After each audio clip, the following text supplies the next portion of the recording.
Nikiwa katika ofisi ya Chama cha Mapinduzi ambapo leo wakulima pamoja na wananchi wa Mlimba wamekuja hapa kuweza kupata ufafanuzi kuhusiana na ujazo au jinsi ya kutoa mazao shambani na kuyaleta nyumbani, lakini pia jinsi ya kutoa mazao nyumbani na kuyapeleka kwenye mashine. Sasa leo wamekuja hapa kwa ajili ya kupata ufafanuzi ujazo, kwa nini zio debe 7 na sio debe 10 kama wengine. Lakini pia niko na mama hapa, nitazungumza naye hapa, atanieleza. Mama, heshima yako? Marahaba, ujambo? Sijambo. Wewe unaitwa mama nani? Naitwa Mama Mbangala au Tumaini Bahaye. Ukiwa kama ni mama mmoja ambaye unafahamika hapa Mlimba, lakini pia natambua wewe ni mkulima pia. Ndio, mimi ni mkulima mdogo mdogo. Kwa hiki ambacho kinaendelea sasa hivi na mwenyekiti ameitisha mkutano pamoja na wakulima wa Mlimba, lakini pia na wamiliki wa mashine pamoja na viongozi mbalimbali, wewe ukiwa kama ni mkulima, ili umelipokeaje?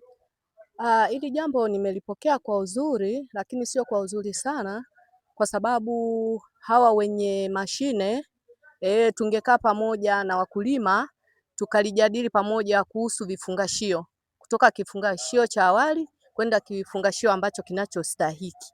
Kwa hiyo jambo hili lisingekuwa gumu. Kwa hiyo ikaonekana kwamba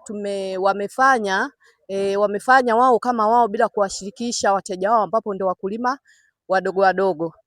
Ndio ambacho nilichoendelea kujifunza mahali hapa, lakini kama tutakaa meza moja na kushirikiana kuona kwamba hawa vijana makuli, make wao nadai makuli ndio wanaoteseka sana, lakini pamoja na hayo tungeweza kurudi mezani tukakaa kuona hivi vifungashio vidogo basi vitumike pia kwa mkulima, ashushiwe bei ya usafirishaji. Lakini inaonekana vifungashio ni vidogo, usafirishaji mpaka ukafika mashineni ni mkubwa. Mimi ndio hilo nililoliona. Sasa kama wewe ni mkulima pia, ombi lako kwa serikali ni lipi sasa? Ombi la serikali ni kwa nikiomba tu tushirikishwe wakulima au tushirikishane kati ya mfanyabiashara mwenye mashine na mkulima, tukae pamoja likakaa vizuri. Naomba pia serikali isiwe inafanya vitu kwa kificho, kuona wakaona upande mmoja kuhusu hawa wenye mashine, waone na upande wa pili ambapo ni mkulima, yeye hana mtaji wowote ambao anategemea asomeshe watoto kupitia mashamba. Mimi naomba nikushukuru sana mama. Asante sana. Asante sana. Lakini pia ndugu mtazamaji, bado nipo hapa na mtu mwingine ambaye naweza nikazungumza naye hapa. Mzee, heshima yako? Marahaba, habari ya uzima? Safi. Kwa majina unaitwa nani? Naitwa John Kasisi, niko Mlimba. Wewe ni mmoja kati ya watu ambao wamekuja kuhudhuria hiki kitu ambacho kinaendelea hapa. Nilikuwa naomba uzungumze japo kwa uchache tu, umelipokeaje hili swala ambalo linaendelea sasa hivi, lakini pia kama wewe ni mkulima unashauri nini kwenye serikali kuhusiana na hii issue ya vifungashio kutoka debe 10 mpaka debe 7? Swala kutoka debe 10 kuja debe 7 sio tatizo. Tatizo ni namna kushirikishwa. Hiyo moja. La pili ni kwamba swali langu liko hivi kwamba hii debe 7 umeshusha tu Mlimba, kata Mlimba tu. Lakini kata zingine zote wanaweka debe 10. Swali, mkurugenzi wa Mlimba na mkurugenzi wa Chita, Chisano, Mgeta wako tofauti au mkurugenzi ni yule yule? Na kama mkurugenzi ni yule yule, kwa nini Mlimba wameweka tu comment ya mtu ya sehemu moja tu kwamba bei viroba vishuke debe 7, alafu gharama za uendeshaji zikiwa ni zile zile?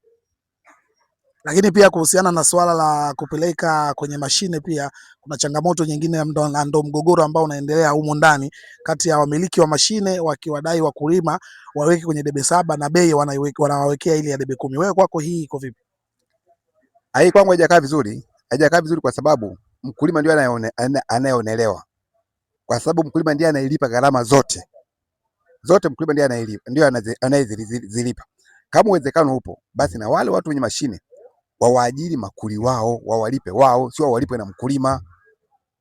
Mimi naomba nikushukuru sana mzee. Asante mzee. Lakini nikutakie mkutano mwema ambao unaendelea. Asante, karibu sana. Bado tukiwa tuko hapa na hichi ambacho tunachokiona kinaendelea hapa ni kati ya kupata mwafaka kati ya mkulima pamoja na wamiliki wa mashine ambao wanatokea katika halmashauri ya wilaya ya Mlimba wakidai kwamba vifungashio vya debe 7 pamoja na debe 10 bei zinakuwa ni sawa kwenye kuweka. Hivyo basi wakulima walikuwa wanaomba wamiliki wa mashine wawapunguzie, kwa sababu debe zimeshuka kutoka debe 10 mpaka debe 7, lakini bei wamewawekea debe 10. Kwa hivyo basi kinachoendelea hapa nani wanaendelea kupata mwafaka, lakini pia kwenye ofisi ya Chama cha Mapinduzi. Hivyo nikiripoti kutoka Squeeze Media, ni mimi MC Chiba, bila kumsahau director ambaye amefanikisha matangazo haya yanaruka live kupitia Squeeze Media, bwana Kazizengwa. Bye bye.